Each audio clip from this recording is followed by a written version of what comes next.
Okay, this is a 2007 Subaru WRX. I've done some modifications so I can do better when I go off-road. On some farmland, I go to the beach quite often, so I needed to put some wider, taller tires so that it wouldn't get stuck. It's does pretty good off-road. It's all-wheel drive. Yeah, I'll give you a glimpse of the motor right quick. I'm also going to be talking to y'all about my fuel cell that I have put in to get greater gas mileage. These cars are really great. I mean, they handle good and perform really well, but they don't really get that great gas mileage for how small the motors are. But they do have a lot of horsepower. This one puts out probably about 240, 250, somewhere in there. It's got a 2.5 liter, it's like a Porsche Boxster motor, but it's turbocharged. The turbo sits right in there. And my fuel cell that I put in, I have it set right here. There's not a whole lot of room, so I kind of just had to cram it in there. It's just held in where I could take it out, but it doesn't really move around too much in there. The power wire, it runs into the car to a toggle switch, and it runs back. I got a 20 amp fuse in here, and that runs to the positive. And then my negative, it just, you know, it grounds like anything else grounds. You just ground it off to the frame somewhere. And of course I have my feeder hose, which actually feeds the hydrogen into the intake, right into the air box there, the top of the air box. This is, some people say you can put it on a vacuum. I didn't really like that idea because it might actually suck water into the motor unless you have a water catch on the line somewhere. But with no water catch, I recommend doing it this way. It's probably the safest. This way, any water that does come through the line, it'll just drop it down inside the air box and evaporate. And it'll suck the hydrogen gas straight through the intake. And that's pretty much how the cell works.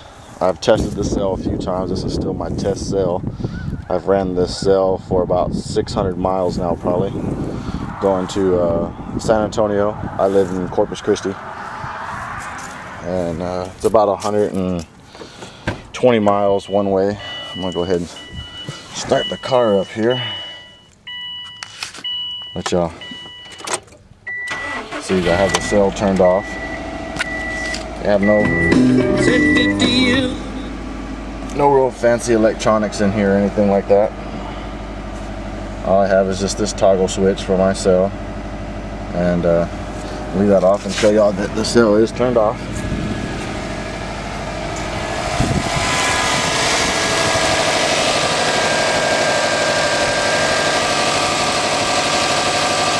You kind of see the water is real flat. The engine runs just fine without the cell on.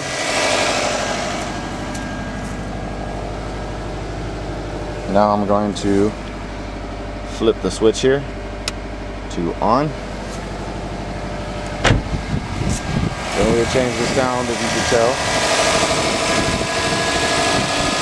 But now you can see the cell bubbling up there. And it's feeding hydrogen into the intake. Now you see that since it's built up pressure in the cell, you can kind of hear the motor. Like it's running a little smoother. You don't really hear that vibration that you were hearing a minute ago. Like I said, I've tested this cell to San Antonio and back. I ran down into the valley around Harlingen, McAllen area. And it's the exhaust. Just if I get a good picture for you. And you can kind of see after I run it for a while, it still has a little spot where the moisture comes out. And this car's got about 70,000 miles on it. That's why I ran it a long time without hydrogen, but I don't recommend actually sniffing your exhaust, even if you do have a hydrogen cell. But I'm standing right behind the car and I don't smell anything. This car runs on 93 octane, so usually you run a high grade fuel, you run pretty clean fuel anyways. But I still use the 93 octane, always have. And the hydrogen cell just makes it run a little better.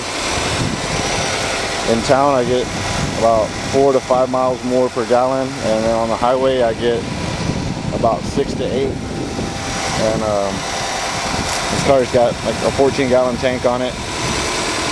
Usually if I stay in town, I barely get 250 miles to a tank without the cell. With the cell I can get just over 300. Probably around, I'll say 330, 340, something like that, Not quite the 350 mark. With the cell on the highway, while I stay on the highway, I can hit that 400 mile per tank. No problem if I stay on the highway and keep my foot out of the accelerator. I got a heavy foot. But these cars, like I said, they're really good. They really don't get great fuel mileage. I was only getting, with the bigger tires, about 20 miles per gallon in town, but with the cell I get about 24, and then I get about 26 to 27 on the highway. But yeah, as you can see, the cell's still percolating over there. The water is all white. That indicates that the water is being turned into hydrogen. And I can run, that's about, I'm gonna say it's about 12, maybe 14 ounces of water. I've put a little vinegar in there, distilled white vinegar, to help keep the element clean. It doesn't really affect anything with running the hydrogen through vinegar too, but I use baking soda for an electrolyzer to make it run a little, to make the hydrogen faster pretty much.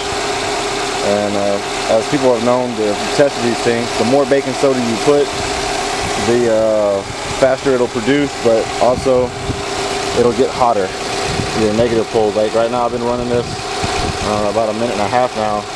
You can see I can still put my hand on it. It's not too hot. That's the positive. The positive never really gets hot. I always see the heat going into the negative. And I had a hard time finding a lid that can withstand the actual heat. The negative cable was melting through the lid. So be careful when you start making your own cells at home. But that's my cell, and that's in my car, my test results. I want to share that with everybody. Let people know that hydrogen cell does work, even if you have a high-end car like this one here. Like I said, 0 to 60 is about 4.8 seconds. This car will run probably about a 13.7, 13.9, somewhere in there, quarter mile, with anybody can get a good reaction time out of it. And that's the car. All-wheel drive, 2007 Subaru WRX, running on hydrogen and gasoline. Let y'all get another look at the exhaust since it's been running for a minute. Like I said, I don't really pump a lot of hydrogen through there, but there now you can see the water buildup. It does turn the hydrogen right back into water vapor, and it is cleaning my car out. You can kind of see a shiny spot because I've been running it for a while in there on the inside of the pipe. And like I said, I never put hydrogen on this car until after about say 68,000 miles. I'm just over 70,000 miles on the odometer now on this vehicle, and it runs great. Like I said, I'm knelt down behind the car, and I'm not going to put my nose up to the exhaust, but to me it kind of smells like when you roast peanuts. It kind of has a peanut smell. But that's it. That's the car. And hydrogen does work for all the skeptics out there. Even if you have a high-end car, you can run it on hydrogen and it's not going to affect anything at all. Of course, when you shut the car off, in mine I have to hit the kill switch. I don't have it hooked up to the ignition relay, which is a good idea. If you have the time and want to run your wires the right way, run it to your ignition and also run you a kill switch, so if you ever want to, you can just shut it off If you know you're going to be idling for a long time and you don't want to run the hydrogen because you don't want to get it hot, if you're running a lot of baking soda, the kill switch is good. You can shut it off. And most vehicles like this Isuzu, I don't have a cell in it yet, but they have a lot of room inside the grill where you can put your cell, so when you go down the road the wind will cool it off as you go. Y'all saw under the Subaru's hood, it don't really have room for anything, so if you got the room, I recommend sticking it somewhere where the wind can get to it and keep it cool for you. Okay, that's it for me.